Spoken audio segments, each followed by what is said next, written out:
Coming up, the SEC is still undefeated on the season after a busy week 1 on Saturday. This is Locked On Game to Game SEC.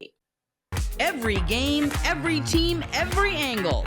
Locked On Game to Game, your team every day.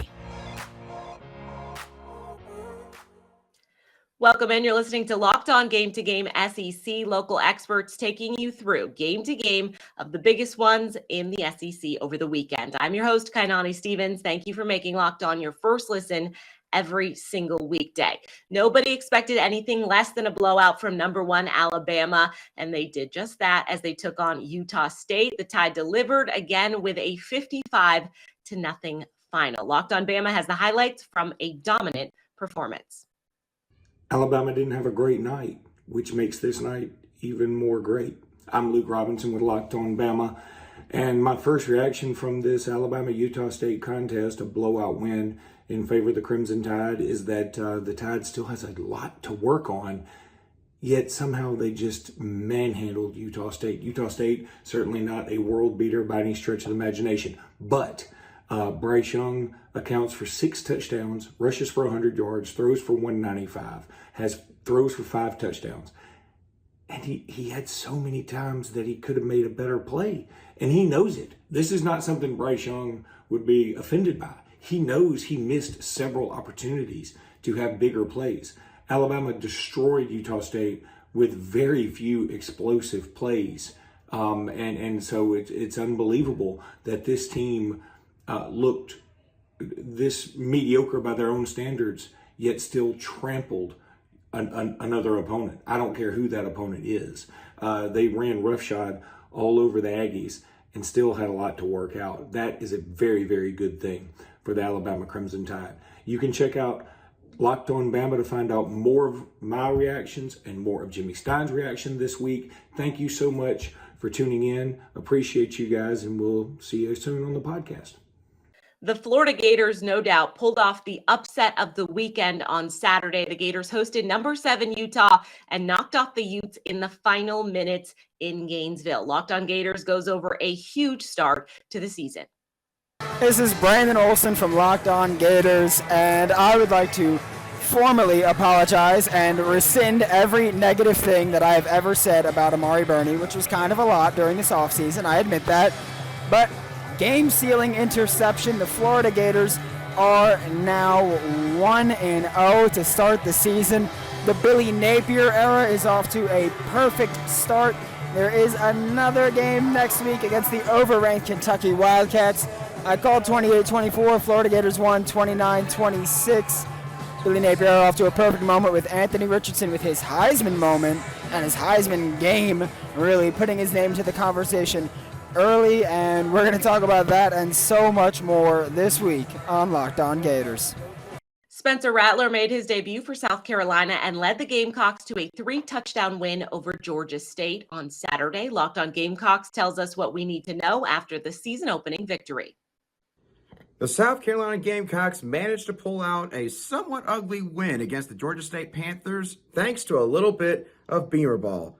Hi there, y'all. I'm Andrew Line of the Locked On Gamecocks podcast, and here's my quick takeaway from tonight's game. South Carolina's offense had some trouble sustaining some drives tonight. Spencer Rattler was a little bit of a mixed bag in the passing game. Running game had a hard time getting going, but defense overall, in my opinion, did a good job against Georgia State's offense. They managed to slow down some of their drives just enough and really helped South Carolina win the time of possession battle, which I listed as a big key heading into this game. And South Carolina special teams was the unit that really helped the Gamecocks win this game tonight.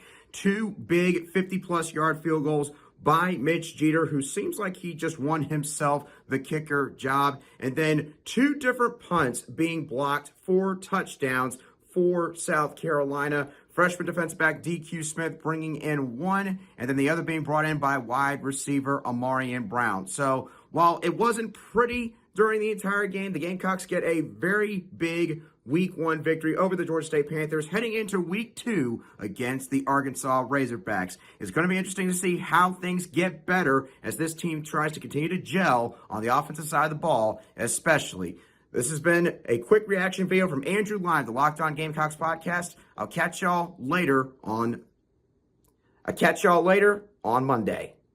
Auburn was able to get a blowout of their own, scoring 42 points in the first 3 quarters against Mercer. The Bears were no match for the Tigers on Saturday, and Locked On Auburn highlights the best performers of the night. Despite Auburn naming TJ Finley its starting quarterback going into the season, there's still quarterback controversy here on the Plains. I'm Zach Blackerby, host of Locked On Auburn. After TJ Finley threw 2 interceptions against the Mercer Bears, Robbie Ashford entered the game and seemingly was given a shot to take the quarterback 1 job. Everything else was fine. The receivers look better. Auburn's offensive line looks better. The defense looks better from a year ago, but if you can't figure out the quarterback situation, it doesn't matter. And we'll be talking about that every single day on Locked On Auburn, your team every day. Number 21, Ole Miss jumped out to an early lead against Troy before they let their foot off the gas in the second half. Locked On Ole Miss goes over the good and the bad from the Rebels' win in Oxford to kick off the season. Ole Miss flashes a dominant running game and defense in Week 1 versus Troy, defeating them 28-10. Hi, I'm Stephen Willis with the Locked On Ole Miss podcast. Jackson Dart was 18-27 for 154 yards with a TD and a pick, and Zach Evans was able to add 130 yards on the ground as the Rebels took care of business versus the Trojans. It was a sluggish start for the Rebels and Lane Kiffin's crew, but they were able to turn things around quickly through that running game en route to 266 yards and 3 touchdowns. The game did turn sloppy in the second half where penalties and turnovers piled up for both teams. Ole Miss now turns its attention to Central Arkansas as they start building towards a monster game on October 1st when Kentucky comes to town, and for a season that has a ton of promise. For more, check out Locked On Ole Miss, your team every day. Number 19, Arkansas hosted number 23, Cincinnati. That was one of the only ranked matchups of Week 1, and the Razorbacks took the win at home thanks to a big night under center from KJ Jefferson. Locked On Razorbacks reviews the resume-building win. It was a little too close for comfort, but it was just enough. I'm John Neighbors with the Locked On Razorbacks podcast. Arkansas takes care of business against Cincinnati by a single touchdown. Final score 31-24. The Razorbacks are able to knock off the number 23 Cincinnati Bearcats. And as we all know, a win is a win for the Razorbacks, but today showed that there are still some things that Arkansas is going to have to work on, especially defensively. We're going to see exactly what the injuries to Jalen Catalon and Miles Slusher mean. But KJ Jefferson, without a doubt, the best player of the game. He was able to take care of business. 3 touchdowns through the air, 1 touchdown on the ground. A lot of people, myself included, feel like he is for certain one of the best quarterbacks in the SEC, and he really showcased it today. Coming up next for Arkansas, South Carolina. The Gamecocks come to Fayetteville next Saturday, but Arkansas has plenty to work on to make sure that they're going to be ready for their very first SEC foe. And be sure, for everyone out there, to subscribe to the Locked On Razorbacks podcast, and we'll be breaking down everything going on with Razorback football this week and all college football season long. Number 3, Georgia dominated number 11, Oregon on Saturday afternoon. The Bulldogs looked like they belonged in a league above one of the best rosters in the country. Locked On Bulldogs tells us how Georgia made it look so easy right out of the gate. Everybody, this is Clint Shamlin, Locked On Bulldogs, part of the Locked On Podcast Network, your team every day. We just watched Georgia dismantle the Oregon Ducks in totality. This team is fun. 35 points is bare minimum of this offense. It's electric. Todd Monken is doing some things, and this defense got players all levels. Malachi Starks looks like a star in the making, as well as some linebackers that are athletic. This Georgia team is for real. We're here to stay. More on that this week, Locked On Bulldogs.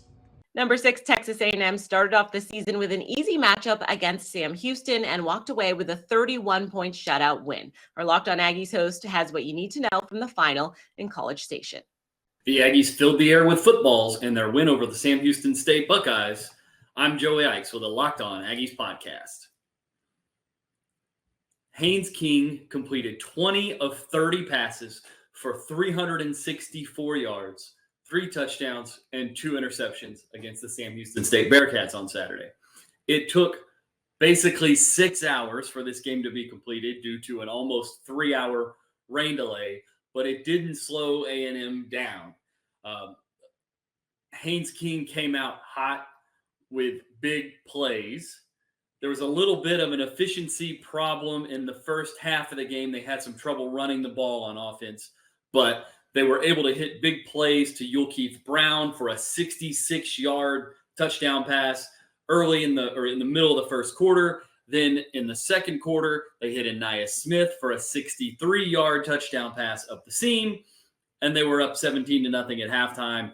The 3-hour rain delay hits. They come back out. They get the running game going a little bit. Devon Achane only went for 42 yards on 18 carries. So not the kind of average you want him to see throughout the rest of the year, but the offense was able to do what they needed to do, and the defense absolutely shut down the Sam Houston State Bearcats offense, completely shut them out. The only offense they were really able to muster was on some quarterback runs and on a fake punt. So A&M wins 31-0, starts the season off 1-0 or 1-0, and it's time to head to look on to Appalachian State. For more, check out Locked On Aggies on YouTube and wherever you get your podcast. Your team every day. That's all for today on Locked On Game to Game SEC. Thank you for making Locked On your first listen every single weekday. Now that you're done, make sure you go check out Locked On SEC and your team's Locked On podcast. I'm Kainani Stevens. This has been Locked On Game to Game.